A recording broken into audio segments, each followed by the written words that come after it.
En 2007, Solange Pellet a été consacrée pasteur dans l'église réformée vaudoise. Elle avait 27 ans. Envoie ton Saint-Esprit sur notre sœur, Solange Pellet. Aujourd'hui, nous sommes à Olon, dans le canton de Vaud, et nous allons la retrouver 12 ans plus tard.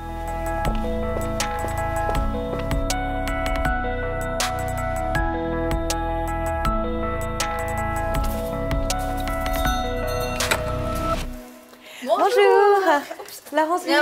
Attention au chien. Merci. On peut. D'accord, parfait. Je suis pas sûre que j'ai des moments précis de ce temps de consécration à la cathédrale. J'ai le souvenir de la musique. Ça donnait quelque chose de fort et d'assez magnifique, je trouvais, dans la cathédrale.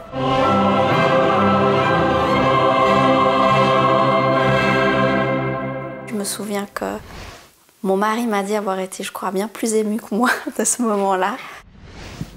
Solange Pellet. Je le promets.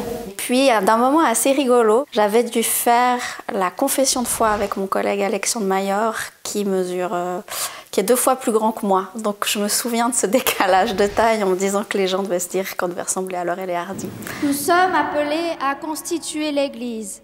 J'ai été dans la paroisse d'Yvenant pendant environ 7 ans, et puis maintenant je suis dans la paroisse d'Olon-Villard depuis bientôt 6 ans. Dans ma première paroisse, je reste marquée par la remarque d'un catéchumène qui était venu à la cure d'Yvenant. Il me dit qui veut voir le pasteur, puis je lui dis que c'est moi. Puis sa réponse spontanée, c'était « Ah, mais un pasteur, ça n'a pas les cheveux gris ». J'ai trouvé que ça voulait dire beaucoup de choses. J'étais pas très sûre d'avoir envie d'avoir des enfants, donc ça c'est déjà la nouveauté, 2 enfants. Je suis pasteur, oui, mais je suis aussi une femme, une maman, comme une autre maman, qui essaye d'éduquer ses enfants le mieux qu'elle peut. À tous, bon appétit! Pour moi, c'est clairement une chance. J'ai contact avec d'autres parents, alors qui me voient peut-être pas forcément comme la pasteur, mais comme la maman de Lucie et Zélie, mais c'est des contacts que j'aurais pas autrement. Et ça, je trouve que c'est vraiment extrêmement précieux. Dans mon enfance, c'est clair que c'est ma mère qui m'a fait connaître Dieu puis découvrir cette relation-là avec lui. Et puis après, moi, j'ai pris un peu mes distances avec l'Église, mais aussi parce que j'avais besoin de me réapproprier la foi de mes parents. Les parents qui transmettent leur foi à leurs enfants, ils allument le moteur. Et puis après, les enfants, c'est leur propre chemin et leur propre perception de Dieu.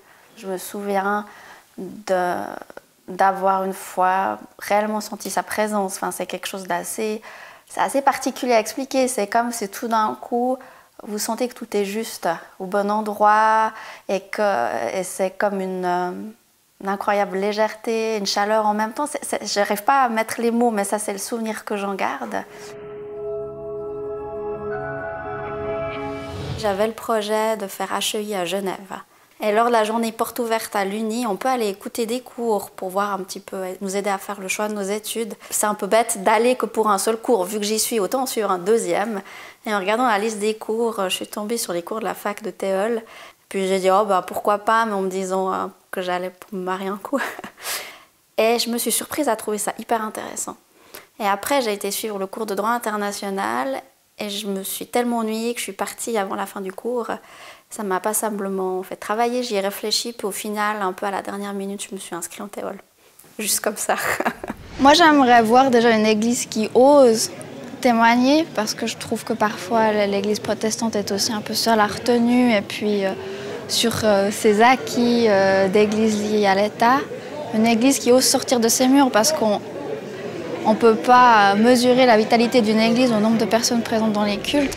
J'ai envie de me dire que la vitalité d'une église peut se mesurer à sa capacité à générer des nouveaux projets pour aller à la rencontre des gens.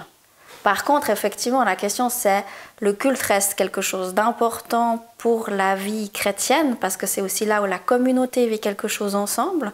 Après, est-ce que c'est sous cette forme-là, sous la forme du culte du dimanche matin tel qu'on le connaît aujourd'hui? Est-ce que c'est autre chose en semaine? Est-ce que ça prend une autre forme qu'on n'a pas peut-être encore inventée? C'est peut-être plus ça la question, à mon avis. C'est une bonne question. Parfois, il y a des choses qui sont décourageantes, c'est vrai. Et puis, il faut garder en tête les beaux moments. Une fois, il y a quelqu'un qui m'a dit ça faisait longtemps que j'avais plus été autant touchée par ce qui a été partagé. Ou bien, je me souviens d'un service funèbre qui était vraiment aussi très difficile, où la personne était repliée sur elle-même, et puis au moment où je prêche et puis je parle de la résurrection, où j'explique que finalement derrière ce gros mot, ça veut dire simplement se lever, se relever. Et là, je vois la personne qui se relève et qui se tient droite, assise sur le banc. Pour moi, c'est une expérience assez magnifique, quoi. C'est touchant. Là, je me dis qu'il y a quelque chose qui se passe. Je crois qu'heureusement, l'église, c'est pas juste 4 murs autour d'un bâtiment difficile à chauffer. Je me souvenais plus ce que j'avais raconté. J'avais peur d'avoir dit des choses que je regrettais. Et en fait, ça m'a soulagée de me dire que pas. Je me suis dit que j'avais quand même réfléchi à ce que je disais. Et puis après, j'étais plus jeune, j'avais quelques années de moins.